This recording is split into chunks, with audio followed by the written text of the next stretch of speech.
kita berada di lokasi penangkalan badak Sumatera yang ada di Kecamatan Simpang Jernih, Kabupaten Aceh Timur. Bisa kita sampaikan di sini hari ini kegiatan peletakan batu pertama yang dilakukan oleh Bupati Aceh Timur untuk pembangunan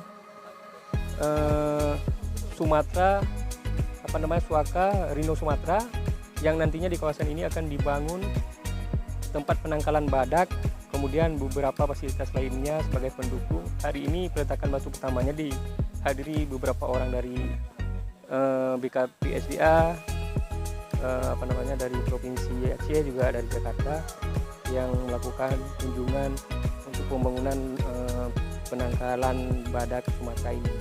Ya, teman-teman nantinya bisa berkunjung kemari untuk melihat bagaimana proses pengembangbiakan badak yang hari ini spesiesnya mungkin sangat sedikit ya, kurang dari 100 ekor, dan hewan tersebut sangat langka saat ini yang kita miliki di Provinsi Aceh, yaitu di salah satu kawasan Gunung Leser, tepatnya di Aceh Timur ini di Kecamatan Serbajadi. Dan di sini nantinya tempat penangkaran badak itu akan dibangun, dan hari ini peletakan batu pertama oleh Bupati Aceh Timur, didampingi oleh beberapa pihak dari Jakarta juga Provinsi Aceh yang hadir kemari untuk memulai pembangunan ini. Mudah-mudahan ini nantinya bisa memberikan kontribusi yang lebih kepada Aceh Timur, bisa membangun Aceh lebih baik lagi, juga bisa menjaga bukan hanya satwa tetapi juga manusia di sini. Semoga menjadi ekonominya lebih bangkit dengan adanya kawasan konservasi di sini ataupun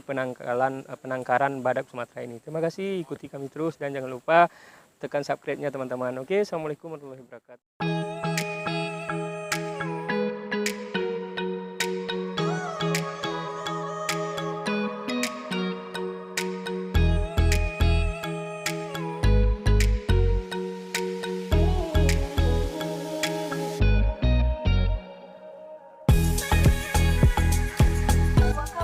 Sumatera Aceh Timur diharapkan dapat memberikan manfaat dalam upaya penyelamatan badak Sumatera, pelestarian keanekaragaman hayati, ilmu pengetahuan, dan tetap menjadi kebanggaan masyarakat. Simpang Jernih, Aceh Timur, 11 November 2021.